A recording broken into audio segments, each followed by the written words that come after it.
Hi everybody, Captain Steve here with Joyce, and today we're going to talk about our specific maneuvers and our specific requirements for setting up our crew overboard or man overboard equipment on Gaslight in order to successfully recover someone out of the water.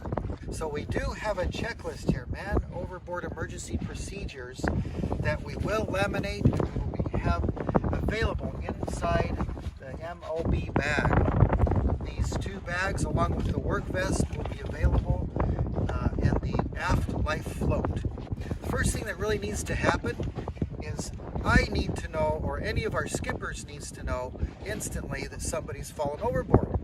Yell, man overboard, somebody fell over, just let us know. Next thing, we have two orange float rings or life rings attached on both port and starboard side.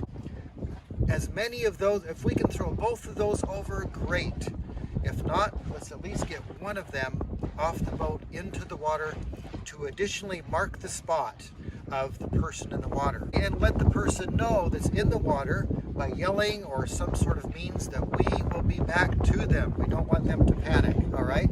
At this point in time, we also want to enlist crowd control. Enlist the help of some of your fellow passengers. Say, can you please keep eyes on the person in the water and point to them? As the skipper, I will be hitting my man overboard key on my chart plotter navigation instrument. Just in case we lose sight of the person, I can always come back to that point in time or relay it to the Coast Guard. The next thing I'm going to be doing as skipper is getting the engine started and starting to maneuver the vessel back to the person in the water. The best way I can do this is with your help as a crew member by scandalizing both the foresail and the mainsail. If we have both sails flying, scandalize both of those sails by releasing the peak halyards. Very important. Also, the jib sheet needs to be released so that I can have some control of the vessel under power without the wind affecting me. Have the crew that's associated with the actual recovery of the person in the water don our work vest. So once the work vest is on, Joyce, would you mind? I will demonstrate. The individual in the water might be pulled in or trip or otherwise need to go into the water in order to help bring the other person up. We need to attach them to the boat, and the best line to do that with is really the end of our main sheet, located back there by the captain. So they need to be attached to the boat at all times. So the best way I think to do this would be with a quick bowline knot around the back of the work vest so that it's secure, and they are secure. Okay, they're attached now to the boat with the main sheet. So we want to have the crew prepared to make sure that all the passengers and guests are away from this area, which is where we'll be picking up the person out of the water. Opening up this so we have access to the water. The next thing that we need to retrieve out of the blue bag here is our ladder. And we have a special ladder with a weight on the bottom. We'll go down into the water like so. And what we will do here is we will attach the ladder by belaying it to one of our belaying pins. All right? So we want to hang the ladder so that anybody in the water can easily step into it. A couple of the rungs are under the water. We'll quickly belay it here, making it fast in the water. Just to take this bag and put key on it. It has what are called the falls. The falls are required to pull someone out using mechanical advantage of the water and physically lift them up to deck level, making it the back forward. And all of the necessary line. So we want to take everything out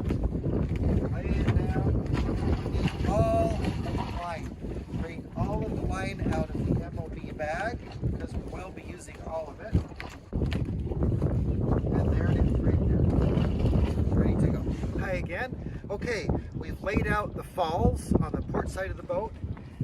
On the starboard side of the boat, what we have over here is our halyard for the falls, and it has the green and white stripe. We want to belay our halyard very quickly. That will attach to the top of the fall. So what we're going to do, we have it laid out so we know that this is where we're going to attach to the halyard. There's no fumble fingers, or at least minimal fumble fingers. So now we've got that attached, and now we open this up so we can start getting some available line on this and be ready to put it into the water. So right now we're getting some additional mechanical leverage by bringing this up. And this opens it up so we'll have plenty of room. So once our crew member on the port side of the vessel has hooked up the falls to this halyard on the starboard side, you'll notice that there's a black stripe marked on our halyard here. I'm going to pull the halyard down until the black stripe is opposite our belaying pin here. I'm going to belay it quickly so that we are ready on the port side to put the falls in the water and pull the person up out of the water with the falls and the mechanical advantage of the falls. Okay, so we have our halyard adjusted at the proper height. We have the falls ready to go. Our crew member is ready to hand the falls, or the end of the falls, with this strap to the person in the water. Usually it'll go over the top of their head in the water, under their armpits like this, and they'll be lifted up in this fashion here. Alright, so this is the general operation here. Okay, so once we have our victim or our person in the water back aboard the vessel, they're going to be put back aboard the vessel, right, usually on the side decks here.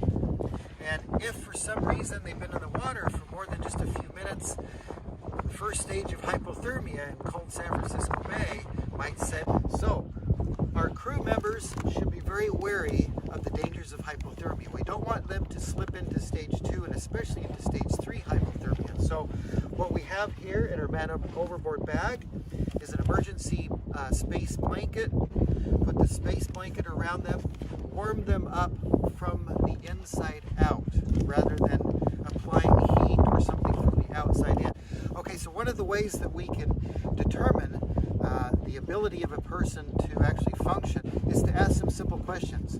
What is your name? What is the date? Who's the president? Just so that we can get some sort of coherent answer from them to relay back to medical personnel who we might be contacting on the radio. So once we've maneuvered the vessel close to the person in the water and we are approaching them with the vessel on the port side, they will be coming up on our port side. We need to have a crew member on the starboard side where our long boat hook is. Retrieve that boat hook, bring it over to the port side just in case we need to reach over and grab that person.